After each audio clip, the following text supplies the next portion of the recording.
மக்களுக்கு சுத்தமான குடிநீர் தங்கு தடையின்றி கிடைப்பதை உறுதி செய்ய வேண்டும் என்று பாஜக மாநில தலைவர் நயினார் நாகேந்திரன் வலியுறுத்தியுள்ளார்.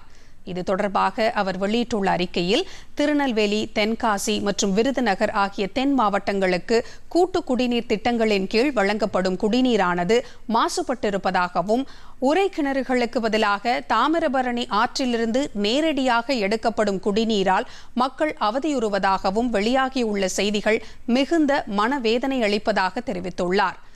குடிநீர் என்பது ஒரு குடிமகனின் அடிப்படை உரிமை என்பதையும், அதை முறையாக மக்களுக்கு வழங்க வேண்டியது ஆளும் அரசின் கடமை என்பதும் முதலமைச்சருக்கு தெரியாதா என்று கேள்வி எழுப்பியுள்ள நயினார் நாகேந்திரன், இது குறித்த உயர்மட்ட விசாரணையை உடனடியாக தொடங்க வேண்டும் என வலியுறுத்தியுள்ளார்.